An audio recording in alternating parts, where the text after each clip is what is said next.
I wrote this whole message up, and now I'm just going to speak from my own thinking. I really hate reading what I wrote. I'm gonna put it in the description though, what I wrote up. But I'm just going to speak from just bouncing off of the ideas of what I wrote. So when it comes to the law of attraction, the law of assumption, I understand the idea of it, why we would label this idea of as within, so without, in the terms of law of attraction, law of assumption. But I don't think those labels actually get to the root of the issue. And in the title, I wrote the law of being and the law of having. Because the law of being, to me, makes way more sense. And Neville actually wrote that in the first chapter of Your Faith is Your Fortune. He wrote, I am the law of being, and besides me there is no law. I am that I am. And I think the law of being gets to the root because it's about the self in man. It's about the invisible I amness, the what I'm aware of being, the awareness of being whatever it is I'm being of inside myself. So when you and I decide to exercise this law, sometimes we can wonder whether or not we're assuming correctly or whether or not we're attracting things correctly. But I think this whole questioning dissolves when we see it's about being. Because you can't really question being, you will know it in the mind. You will know you are it. And if you can see that it's a law of being, I think that relieves us of a stress whether or not wondering whether or not we're doing it right. And if we can see that there is like no other creator but imagination, then I think we can take imagination seriously. Because I don't think that if you don't fully believe imagination's your creator, if you think there's something outside of yourself, you just simply won't take it seriously when you test it. You won't. You have to ask yourself, can you honestly proclaim that there is no other creator than imagination? If you answer yes to that, then I think you can start putting imagination to the extreme tests. Until then, I think you're going to toy with it. I think you're going to play with it, which is fine. But learn to really accept first that it's the only creator. And in the way I would claim that is it creates your unsafety and your safety, your insecurity and your security, your lack of confidence and your confidence. It does both. It does both things. If you can accept it does both, you will naturally go towards what you want for yourself, which is confidence, respect, and worth, and all those wonderful things. So when we are inside imagination, the thing that we have, the power we have, is belief. It is only through our belief in the concepts that we hold of ourselves that they become alive within ourselves. It's not that they disappear. It's not like the lack of confidence is gone, because all things exist within me. I simply just don't have my awareness, or I don't put my flashlight or my light towards that area inside myself. I simply put it towards what I would like to be. It's not that I don't hold the concepts to be an absolute monster, because I can if I want to, but I can also be loving if I want to. I can be both. I can be whatever it is I want inside myself. All things are contained within me. Knowing this, then I can head towards what it is I desire, because what I desire is within me if all things are within me. And everything within me, all my thoughts that I'm familiar with, because everybody here is familiar with certain thoughts. You and I have thoughts that we've had several times. We are familiar with them. We live psychologically in homes, in rooms we're familiar with. But many of us don't realize that we have the freedom to change those rooms. We have the freedom to change where we live. And we do that through being. We do that through changing how we see ourselves inside imagination. You don't fight thoughts.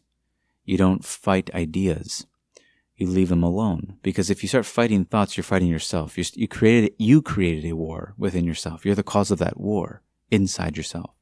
So what you do is you can find whatever it is you're looking for, safety, confidence. You don't necessarily have to fight or war your way to it. You can accept something new in its place. And that's where indifference comes in. You know, Neville always spoke about becoming indifferent to ideas that don't serve you. But I don't think he explained it well enough as to how to become indifferent to things. Because the way I've learned to become indifferent, the typical way is to not react to what is bad. But it's not really about that. Because I don't necessarily believe that it's about negating things. Because what I've learned over time, when I first studied the law of attraction or the law of assumption, I didn't feel free. I felt more in bondage. And the reason why I felt more in bondage was because a lot of these teachings are teaching you to negate things. They're telling you to, don't feel this and don't think that and don't this and don't that. And they don't necessarily point you towards something. They're telling you what not to do, but not necessarily telling you what to do or where to go or what to assume or what you should find within yourself. And it isn't until we see that it's about going towards states and accepting new states in its place that we can find the freedom we're looking for, because what we're looking for is a freedom of choice. Because within ourselves, we have these states that you and I feel in bondage to. We feel stuck in. We have problems inside ourselves that we feel like we can't solve. But it isn't until we see that the problem only exists through our belief in it. Not that it does, not the belief in its existence, the belief that we're stuck. That's the problem. We're not stuck. There's nothing you can be stuck in imagination. There's no self-concept you're stuck in, because that would claim that I am stuck. You can claim you're freed. Whatever it is you want. You don't necessarily have to know the way. The way is through I am, through the way of being free. You start being freed from the issue that you otherwise thought you were stuck into moments ago. You've repented and changed. And I think it's important to know that everything within you does have a cause. Everything inside yourself. And you are that cause. So it doesn't hold any power over you. And in this world we're in is a world of the imagination and the senses married. They're in a marriage with each other. But the change first happens in imagination. The change must first happen within to see the change in the senses. And I think that once we can see that imagination does both things, that it makes me feel unsafe and it makes me feel safe, that I can use it for both, then I think you can find a freedom within yourself that you'll realize that it creates the wars inside me, the fighting, and it creates the peace. It does both. I can use it for both. I think that when you accept the both, the duality of those things comes from one source, that's when true freedom can start. I'm not saying that you need to be like perfect right away, but what you can do is when you see it comes from your anxiety that you're feeling, it's stemming from the same place that your peace comes from, then I think you will naturally start choosing peace. You can still choose anxiety if you want to, but once you start to see the cause of it, it's very hard to continue choosing it, because usually you'll feel anxious because you think something outside of you is happening. You think something is imposing itself upon you, and there's nothing you can do about it, that you have no control inside yourself. That's why you're most likely scared. But your feelings of being uncontrolled and feeling like you lost it also stems from the feelings that you have it. Like I said in my last video, we've believed in the loss of our control in our world, a loss of our safety, a loss of our respect. And I'm someone who's experienced true loss in those things. I know what it's like to feel like you've lost respect and you've lost your confidence and you lost your worth. Because worth is the belief that sustains the loss in other things, because you can believe you lost your confidence and you can believe you're unworthy to have confidence, which sustains the belief in that lack of confidence. So, from experience, I know what it's like to have everything against you, to have the conversations you have with people against you, to have the senses against you, to have your neighbors against you. I know what it's like to have people against you in conversations while you're trying to assume something new. I know the feelings of even those who are supposed to love you against you. I know what it's like to have opposition in the world. But regardless of the opposition in the world of Caesar, eventually it must obey imagination. It has to. Because it's not the senses that are in control. It's imagination that it's mimicking the senses, or the senses are mimicking imagination. And once we can see that imagination is the creator, I don't have to put my belief, that power I have inside myself, into the words of others. I don't have to believe in what they say. I can believe in what I say about myself, inside myself.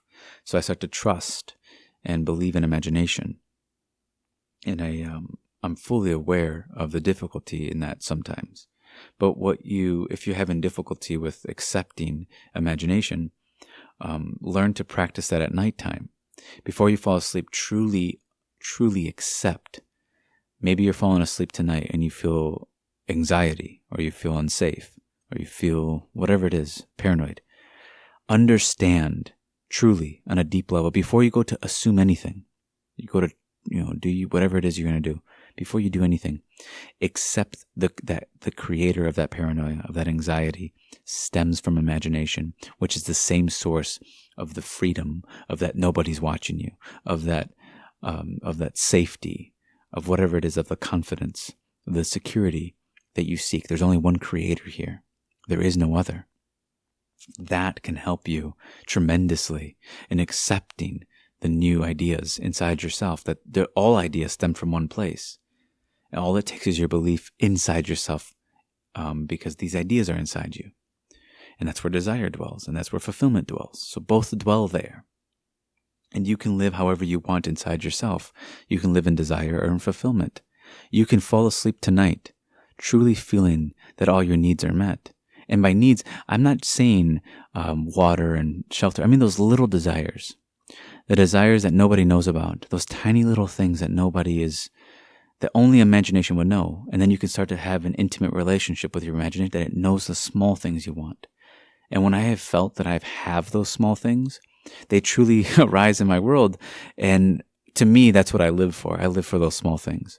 I love the big imagination. I love the big things that happen, and they're quite surprising. But I love the small things I've imagined, and I get them. I feel like I truly feel intimate with myself. So I want to stress that you don't fight thoughts. You don't fight anything because you started the fight within yourself. You learn to accept something new in its place. And there's a scripture that really goes well with this, that I have a little notebook. I write down every day things. And it's in Isaiah, and it says, "Do not remember the past events. Pay no attention of things of old. I am creating something new. There it is. Do you see it?" And that's the Lord speaking. He says, "I am creating something new. There it is. Do you see it?" And he says, "I put roads in the desert."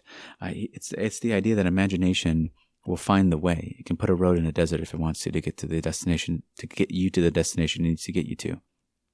And it says, "I create something new. Do you see it?"